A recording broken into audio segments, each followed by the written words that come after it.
केर तो बन रहा है बाबा ये तव्हां त आहियो हितां जा बेलदार वंजी आहे हे शाख जी हा ज़मीन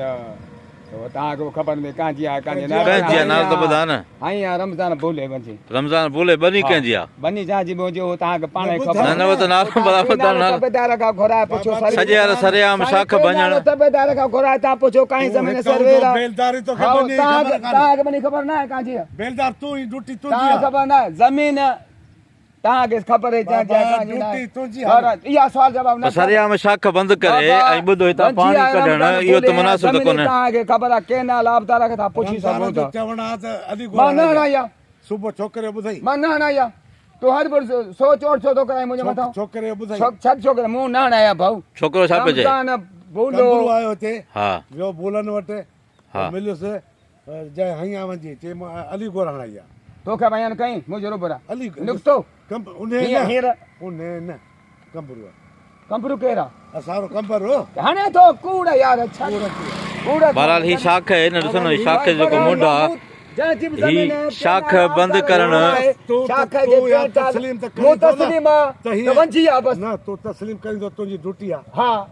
मूं न हणाया तो न हणाया हा ठीक पंहिंजे ज़ोर सां लॻी वियो पर ड्यूटी तुझी आ हा बिल्कुलु आहे ओ ही हा पर मूं पूरा आया तव्हां सां मूं तव्हांखां पूरा आया तव्हां सां गॾु आहियां तव्हां आयो 5 मिनटन में कोन खोली दाग ते 5 मिनटन में खुले ठीकु आहे भाऊ कोन खोली भाउ हिनखे चओ इहो सुठो कोन्हे शाख जो मसइलो आहे त हे ढींगो शाख जी पुछड़ी आहे हिते ही पाणी आहे जेका शाख आहे ही बासर आहे सैयद मुराद अली शाह जी ज़मीन आहे उहा ही गैर क़ानूनी तौर जा जेके हारी आहिनि उन्हनि बंदि कई आहे रमज़ान बोलो ऐं ॿिया उन्हनि हीअ बंदि कई आहे ऐं पोइ हिते पाणी जो ढुक कोन थो अचे हीअ सॼी ढींगो शाख पुछड़ी जा मंज़र आहिनि ऐं हे ॾिसो ही बासर आहे असांजो अॻूणो MP आहे सैयद मुराद अली शाह हीअ साम्हूं हुनजी ज़मीन आहे उन ही वंजी जेका आहे लटाए छॾी आहे ऐं शाख खे तव्हां खंड हणी ज़बरदस्ती पाणी चोरी पियो करे असां हिन वक़्तु वाक़िए वारे हंधि पहुता आहियूं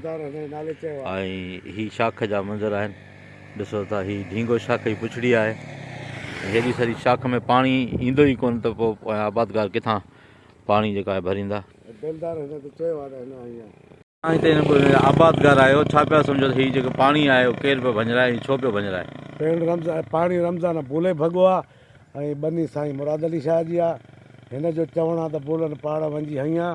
असां हिन खां पुछो आहे चए थो त हीअ पाण था भञनि ऐं रमज़ान चए थो त मूंखां बेलदार हणाई आहे अली गोर बेलदार पैसा वठी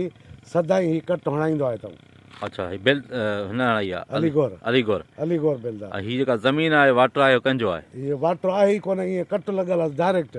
अच्छा कपर भॻल आहे वाटर किथे आहे वाटर न आहे वाटर न आहे अच्छा अच्छा ही ज़मीन हिते हेठि मुराद अली शाह जी आहे साईं मुराद अली शाह जी ज़मीन आहे हारी हुनजा रमज़ान बोलो उन हीअ राति भॻी आहे सॼी राति वही आहे जॾहिं त हीअ बनी जे हिन बनी जी पिच हिते आहे ई कोन अच्छा ॿिए वाटर ते आहे ठीकु आहे